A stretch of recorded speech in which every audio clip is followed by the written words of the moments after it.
Jai Shri Krishna guys, today is our 8 day of transformation series.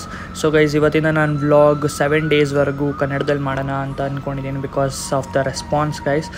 Let's see ಹೆಂಗೆ response ಬರುತ್ತೆ ನಮ್ಮ ವ್ಲಾಗ್ಸಲ್ಲಿ, ನೋಡೋಣ. ಅದಾದಮೇಲೆ I will decide the language. ಅಷ್ಟವರೆಗೂ ನಾನು ಇವತ್ತು ನಮ್ಮ ಹೋಟ್ಲ್ ಹತ್ರ ಬಂದಿದ್ರಿ ಫಾರ್ ಸಮ್ ಡೆಕೋರೇಷನ್ ಬಿಕಾಸ್ ನಾಳೆ ಪೂಜೆ ಇದೆ. ಆಮೇಲೆ ಸ್ವಲ್ಪ ಊಟ ಮಾಡಿ ಬೆಳಿಗ್ಗೆ 5 ಗಂಟೆ 6 ಗಂಟೆ ಹಂಗೆ ಬಂದಿದ್ದೀರಿ ಹೋಟ್ಲ್ ಹತ್ರ. ತಿರ್ಗಾ ವಾಪಸ್ ಡೆಕೋರೇಷನ್ ಮಾಡೋದಕ್ಕೆ ಬಿಕಾಸ್ ಆ ಫ್ಲವರ್ಸ್ ಲೈಕ್ ಬಲೂನ್ಸ್ ಎಲ್ಲ ಕರೆಕ್ಟಾಗಿ ಪ್ಲೇಸ್ ಮಾಡಬೇಕಿತ್ತು, ಫ್ಲವರ್ ಡೆಕೋರೇಷನ್ ಮಾಡಬೇಕಿತ್ತು.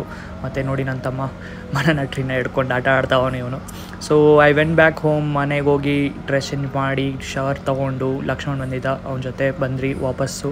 ಪೂಜೆ ನಡೀತಿತ್ತು, ಪೂಜೆ ಎಲ್ಲ ಕರೆಕ್ಟಾಗಿ ಅಟೆಂಡ್ ಮಾಡಿ ದೇವ್ರ ಹತ್ರ ಬ್ಲೆಸ್ಸಿಂಗ್ಸ್ ತೊಗೊಂಡು ವಾಪಸ್ಸು ಅಪ್ಪ ಅಮ್ಮ ಹತ್ರ ಬ್ಲೆಸ್ಸಿಂಗ್ಸ್ ತೊಗೊಂಡು ಎಲ್ಲರಿಗೂ ಅನ್ನದಾನ ಮಾಡಿ ಅಪ್ಪ ಅಮ್ಮ ಜೊತೆ ಸ್ವಲ್ಪ ಟೈಮ್ ಸ್ಪೆಂಡ್ ಮಾಡಿ ವಾಪಸ್ ಜಿಮ್ಗೆ ಹೋದ್ರಿ ಗೈಸ್. ಇವತ್ತು ನಾನು ಕಾರ್ಡಿಯೋ ಇದ್ದಿದ್ದು ಬಿಕಾಸ್ ನಾನು ಚೆಸ್ಟ್ ಡೇ ಇವತ್ತು ಸ್ಕಿಪ್ ಮಾಡಿದೆ. ಸೊ ಕಾರ್ಡಿಯೋ ಮಾಡ್ತೀನಿ ಇವತ್ತು. ನನ್ನ ಜೊತೆ ಲಕ್ಷ್ಮಣ ಬಂದಿದ್ದ. See you guys tomorrow. Bye bye guys.